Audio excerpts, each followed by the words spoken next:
저는 현재 한국이 아닌 동남아 국가에서 거주하고 있으며 고등학교 졸업 후에 바로 일본으로 유학을 가 그곳에서 첫 직장을 잡았습니다. 지금까지 저는 휴가를 제외하면 한국에는 고등학교 이후에는 살아본 적이 없으며 덕분에 친구들로부터 한국인답지 않다는 소리를 좀 듣고 있습니다. 이번 기회에 저만의 시리즈인 제외 국민이 보는 대한민국은 한국어로 제작할 것이며 외국인이 보는 일본이라는 시리즈는 일본어로 제작할 겁니다. 물론 자막은 꼭 만들겠습니다.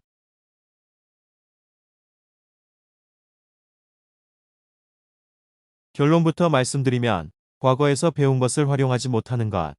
이게 한국의 문제점 중 하나라고 생각합니다. 전 세계적으로 보도된 이태원 참사. 물론 이곳에서도 대대적으로 뉴스에 보도되었습니다. 이곳은 한류 스타들 덕분에 많은 분들이 한국에 관심이 많고 한국어도 어느 정도 하시는 분들도 많습니다. 이분들이 저에게 농담식으로 말하더군요. 한국은 슬픈 사건이 일어나면 절대 가면 안 되는 국가라고요. 제가 살고 있는 나라가 정치적으로 완벽하지는 않습니다. 이전 최고 권력자와 그 측근들이 뇌물을 받은 사실도 있으며 그리고 정말 유치한 문제로 정당끼리 싸우는 거 보면 한국 저리 가라 수준입니다. 하지만 한국처럼 불행한 사건, 사고가 일어났을 때는 슬픔을 강요하지도 않으며 함께 슬픔을 극복하려고 노력합니다. 대한민국인이 일본인을 싫어하게 되는 이유 중 하나인 임진왜란. 임진왜란 전 일본으로 파견된 통신사 2명이 왕에게 서로 다른 보고를 하였습니다. 일본은 쳐들어오지 않는다고 주장하던 김성일은 이런 말을 남겼습니다. 그 당시의 양반들이 백성을 생각했겠습니까? 그냥 포장을 잘해준 거지. 실상은 상대방 붕당이 싫어서 거짓보고 한 겁니다. 그리고 임진왜란이 끝난 후에 다들 나라를 다시 부흥시키기 위해 붕당의 벽을 넘어서 서로 협력했나요? 이태원 사고는 그 자리에서 할로윈을 즐기고 있었던 사람들의 관계. 예전부터 존재해왔던 불법 증축 건물 때문에 길이 좁아진 점. 일부의 나쁜 사람들이 미뤄라고 선동한 것. 이 복합적인 것들이 서로 연관되어 생긴 불행한 사고입니다. 저는 모든 정치인들에게 제발 헬조선 DNA는 좀 버리고 근본적인 해결 방법인 불법 증축 건물, 즉 법을 어긴 호텔 등에게 법적 제재와 함께 밀라고 선동한 인간들을 끝까지 추적해서 자신들의 장난에 대한 벌을 받게 만들어야 합니다. 윤 대통령은 대한민국의 리더로서의 책임이 있는 것이고 그건 퇴진이 아니라 미래에 같은 일이 벌어지지 않도록 법규와 대안을 확실하게 만드는 겁니다.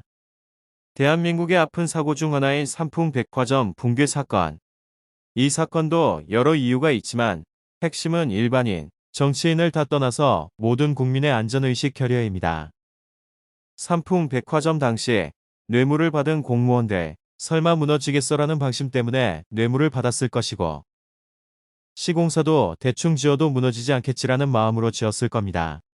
그리고 세월호의 경우 역시 미국 잠수함이 격추시켰다. 박근혜 대통령이 제물로 바쳤다라는 헛소리 때문에 침몰한 게 아니라 승객 및 화물을 더 실기 위해 불법으로 배를 개조하고 화물을 제대로 고정하지 않아서 침몰한 겁니다. 분명히 이러한 배를 검사했던 공무원 혹은 관리자들이 있었을 거고 화물을 담당했던 직원들도 있었을 겁니다. 이 정도는 괜찮겠지. 여태까지 사고 안 났으니 이번에도 괜찮을 거야라는 세월호라는 불행한 사고를 만든 것이고 이번 이태원도 겨우 불법 증축 건물이 큰일이겠어. 할로윈에 사람들끼리 트러블은 일상적이잖아. 설마 길거리에서 사람이 깔려 죽겠어라는 안일한 안전 불감증이 불러온 사건입니다. 즉, 한국 사회는 많은 사고가 있었지만 안전 불감증은 고쳐지지 않았습니다.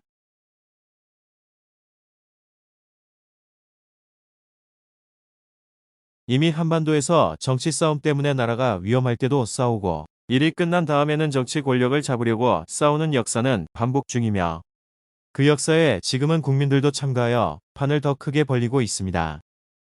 사고가 일어났을 때는 가장 중요한 건 미래에 이러한 일이 벌어지지 않도록 대안을 확실하게 마련하는 겁니다. 정치꾼들의 선동에 놀아나서 분노를 표출하고 시위한 다음에는 금방 잊어버리고 또다시 안전 불감증으로 돌아오는 패턴. 대한민국같이 간단하게 인터넷으로 역사를 찾아볼 수 있는 국가에서 이러한 모습이 계속 반복되는 것이 정말 안타깝습니다.